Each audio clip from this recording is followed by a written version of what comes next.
नमस्कार दोस्तों, जय हिंद। मैं आलोक गुप्ता स्वागत करता हूं आपका अपने यूट्यूब चैनल पाठ्यक्रम बिहार एसएससी में। और आज के इस वीडियो में हम बात करने वाले हैं बिहार डीएसटी कार्यालय परिचारी के प्री के रिज़ल्ट के बारे में।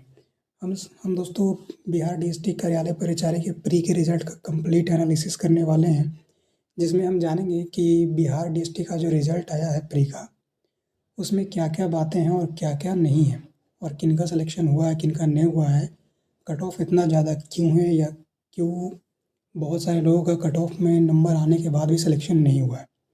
इन विषयों पर जब हम चर्चा करेंगे दोस्तों, तो साथ ही साथ हम ये भी बात करेंगे कि बिहार डीएसटी कार्यालय परिचारी का जो मेंस का एग्ज़ाम है, वो अब कब होगा और उसके क्या-क्या प्रोसेस होने वाले हैं और उसके होने की संभावनाएँ क्या है। लेकिन हमारे चैनल से जुड़े आपको कोई भी ऑफिशियल जानकारी चाहिए, तो आप हमारे यूट्यूब हैंडल पाठ्यक्रम ऑफिशियल के ऊपर सर्च कर सकते हैं। जैसे ही आप यूट्यूब के सर्च बॉक्स में जाकर पाठ्यक्रम ऑफिशियल लिखिएगा और फिर सर्च बटन दबाइएगा, तो हमारे चैनल पे जितने भी वीडियो अपलोड किए गए हैं, वो सारे आपके पास विजिबल हो जाएंगे। लेकिन हम वीडियो में आगे बढ़ते हैं दोस्तों और बात करते हैं बिहार डीएसटी कार्यालय परिचारी के बारे में। तो सबसे पहले मैं आपको ये बता दूं दोस्तों कि बिहार डीएसटी कार्यालय परिचारी का जो वैकेंसी है, वो साल 2022 में आया था, और इसका जो प्री का एग्ज़ाम है वो 11 मई 2025 में हुआ है, जैसा कि बिहार डीएसटी कार्यालय परिचारी खुद भी कह रही है। और 4 दिसंबर 2025 को इसका जो है वो रिज़ल्ट डिक्लेयर किया गया प्री के एग्ज़ाम का। और इस एडवर्टीज़मेंट में बिहार डीएसएससी ने बताया है कि विज्ञान प्रौद्योगिकी तकनीकी शिक्षा विभाग बिहार पटना द्वारा प्रकाशित विज्ञापन संख्या 2/2022 में कार्यालय परिचारी की जो परीक्षा आपकी 11 मई 2025 को हुई थी, उसमें टोटल अलग-अलग कैटेगरीज़ में 1190 यानी 1190 कैंडिडेट का सिलेक्शन किया गया है। लेकिन ये सिलेक्शन मेंस के एग्ज़ाम के लिए किया गया है, ना ही ये कि उनका जो फाइनल सिलेक्शन हो गया और अब उनको सिर्फ टीवी में जाना है। ये वो कैंडिडेट हैं जिनका सिलेक्शन मेंस के एग्ज़ाम के लिए हुआ है, और आगे जाके इनको मेंस के एग्ज़ाम के प्रोसेस से भी गुजरना पड़ेगा। लेकिन अब हम बात करेंगे बिहार डीएसटी के प्री के रिज़ल्ट के बारे में, और समझेंगे कि बिहार डीएसटी कार्यालय परिचारी का जो रिज़ल्ट है वो क्या कहता है। तो चलिए दोस्तों आगे बढ़ते हैं और बात करते हैं। सबसे पहले हम लोग बिहार डीएसटी कार्यालय परिचारी के रिज़ल्ट के बारे में। यहाँ पे आपको देखिए सबसे पहले क्रम संख्या दिखेगा दोस्तों, जिसमें टोटल 16 तक का काउंटिंग किया हुआ है, और उसके बाद जो है आपको आरक्षण कोटि बताई जाएगी, जिसमें टोटल आपके 16 कैटेगरी के बारे में बताया गया है। फिर उसके बाद दोस्तों कट ऑफ अंक, जिसको अंग्रेजी में कट ऑफ नंबर भी आप कहते हैं, और कट ऑफ रैंक, जिसको अंग्रेजी में कट ऑफ रैंक ही कहते हैं।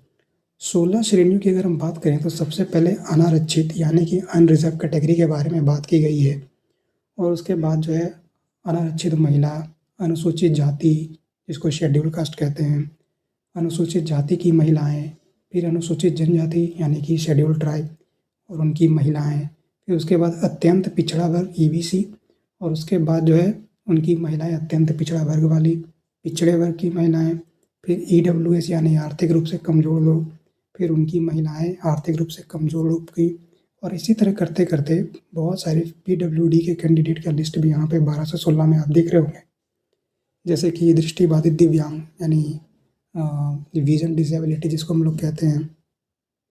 उसके बाद जो है मुख बाधित दिव्यांग यानी कि डीफ नहीं, उसको मुख बाधित मतलब बोलने में उनको दिक्कत है, चलने फिरने वाले को चलन दिव्यांग, और ऐसे बहुत सारे दिव्यांग की कैटेगरी भी यहाँ पे रखी गई है। सबसे पहले बात करेंगे दोस्तों अनारक्षित अनरिजर्व कैटेगरी के बारे में, जिनका कट ऑफ नंबर जो है 80.75 दिया गया है, और कट ऑफ रैंक जो है वो 334 दिया गया है। ये दोनों चीज़ें अलग अलग होती है दोस्तों, और ये दोनों हमको समझना होगा। लेकिन उससे पहले हमको ये समझना होगा ये डेसिमल में क्यों दिया हुआ है, जबकि आपको पता होगा कि बिहार डीएसटी कार्यालय परिचारी का जब एग्ज़ाम हुआ था 11 मई को, तो उसके क्वेश्चन के बुकलेट पर साफ इंस्ट्रक्शन नंबर 10 में ये बताया गया है कि आपका जो एग्ज़ाम हो रहा है उसमें हर सही आंसर के लिए आपको 1 नंबर दिया जाएगा, और गलत होने पे उस क्वेश्चन का जो आंसर गलत हुआ उसके लिए कोई नेगेटिव मार्किंग आपका नहीं है। तो जब नेगेटिव मार्किंग नहीं है, इसका मतलब हमारा जो भी नंबर उठे, जैसे कि हम एक टाइम के लिए मान लेते हैं कि हमारा 82 क्वेश्चन सही हुआ, तो इसका मतलब है कि हमारा 82 नंबर आएगा। अगर कोई क्वेश्चन मेरा जैसे वहाँ पे आपका ये 18 क्वेश्चन हमारा गलत हुआ तो उसका कोई नेगेटिव मार्किंग है ही नहीं, तो हमारा जो नंबर है कट ऑफ का नंबर जो भी आता वो तो रॉ नंबर आता। लेकिन यहाँ पर ये नंबर तो डेसिमल में है, तो ऐसा क्यों है? तो ऐसा इसलिए हो सकता है दोस्तों कि हो सकता है कि ज़्यादा कैंडिडेट होने के कारण एग्ज़ाम के रिज़ल्ट को जो है वो ये नॉर्मलाइज़ किया गया होगा। अब नॉर्मलाइज़ क्यों किया गया होगा दोस्तों? नॉर्मलाइज़ इसलिए किया गया होगा क्योंकि अगर सिर्फ 82 के नंबर पे ही उठाना होता कैंडिडेट को तो बहुत सारे कैंडिडेट आ जाते हैं। इसलिए तो यहाँ पे second criteria cut off rank भी रखा गया है।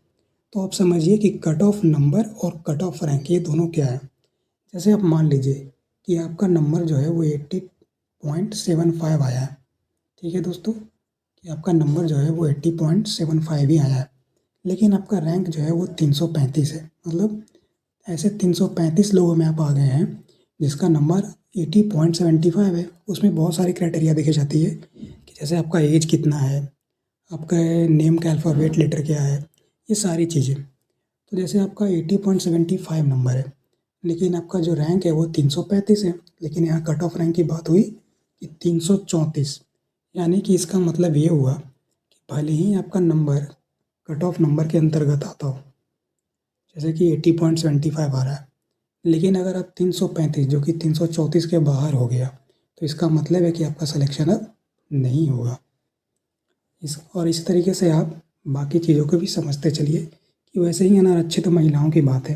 अनारक्षित महिलाओं की बात जब करिएगा दोस्तों तो वहाँ पर उनका जो नंबर है वो आप ये देखिएगा कि उनका नंबर 70.05 बताया गया है, और उनका जो ये कट ऑफ रैंक है वो आपका 2552 है। तो इसका मतलब ये हुआ दोस्तों कि अनरिजर्व कैटेगरी की जितनी भी फीमेल्स हैं उनका कट ऑफ नंबर कम से कम 75.05 होना चाहिए और 2552 रैंक के अंदर होंगी, तभी जो है उनका सिलेक्शन होगा, अदरवाइज़ नहीं होगा। और अलग अलग कैटेगरीज़ के यहाँ पे अलग अलग कट ऑफ नंबर और कट ऑफ रैंक दिए गए हैं जो आपके सामने हैं। आप अपना कैटेगरी देखते हुए कट ऑफ नंबर और कट ऑफ रैंक अपना मिला लीजिएगा। लेकिन इसमें एक बात जो ये है दोस्तों कि यहाँ पे सभी लोगों का कट ऑफ नंबर और कट ऑफ रैंक दिया गया है, मगर बीसी कैटेगरी के मेल्स का जो आपका कट ऑफ नंबर और कट ऑफ रैंक है ये नहीं दिया गया है। तो इसका मतलब ये होता है दोस्तों कि बीसी कैटेगरी के मेल्स को क्वालिफाई करवाया ही नहीं गया या वो हो ही नहीं पाए इस एग्ज़ाम में। दूसरी ये भी बात है कि उनकी तो वैकेंसी ही नहीं थी, ज़ीरो वैकेंसी थी। अगर आप जाके ऑफिशियल नोटिफिकेशन देखिएगा तो वहाँ आपको पता चलेगा कि बीसी कैटेगरी की जो वैकेंसी थी वो थी ही नहीं, बाकी सभी कैटेगरीज़ की वैकेंसीज थी।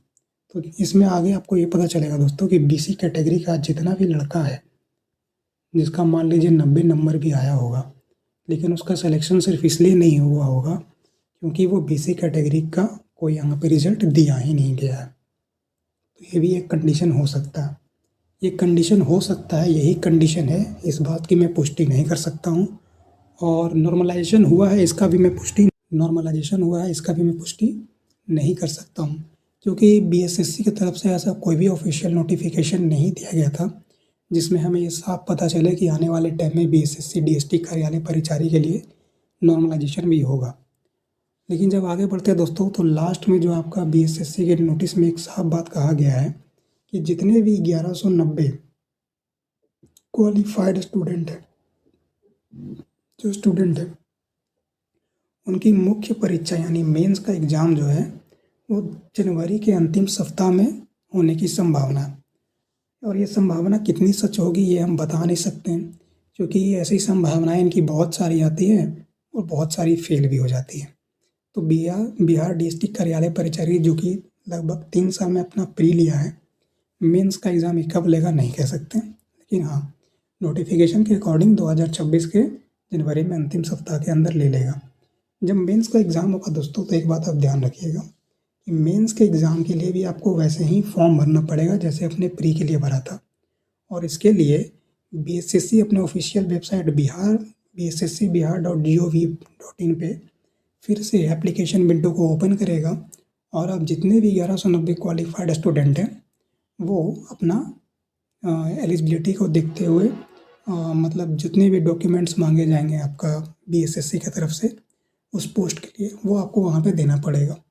वो आप दीजिए, फॉर्म अप्लाई कीजिए, उसके बाद मेंस का फिर एग्ज़ाम दीजिए, तब आपका जो है वो फाइनल सिलेक्शन होगा। रिटन हो जाएगा बस, इंटरव्यू वगैरह इसमें नहीं होगा।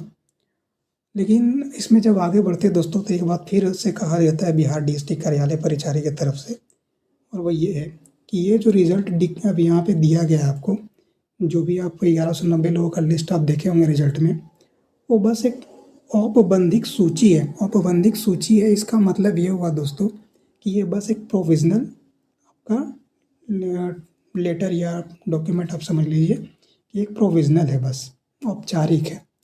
ये आपका एग्जैक्ट रिजल्ट नहीं है। क्यों नहीं है, इसका कारण ये बताती है कि लिपिकीय यानी क्लर्शियल या फिर टंकन यानी टाइपिंग, मतलब दोनों में से कोई एक मिस्टेक हो गया होगा। अब लिपिकीय मिस्टेक क्या हो सकता है, मान लीजिए नाम ही गलत लिख दिया। आयुष नाम का 2 लड़का होगा, एक का नाम AYUS होगा, एक का नाम AYUSH होगा। AYUSH वाला सिलेक्शन ले रहा होगा, लेकिन गलती से AYUS लिख दिया, ये भी मिस्टेक हो सकता है। बहुत सारा क्लर्शियल मिस्टेक हो सकता है, सिर्फ ये थोड़ी होगा।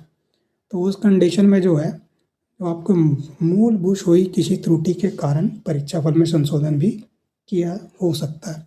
मतलब ऐसा कोई कमी दिखा दोनों में से कोई एक, तो फिर से रिजल्ट को है वो अमेंड किया जाएगा। बट 200 ही तो वैकेंसी था, और 200 में से 1190 लोगों को बुलाया जा रहा है। तो 1190 में से कुछ तो ऐसे लोग हो जिसका कोई गलती नहीं होगा भाई, वही लोग हो गए।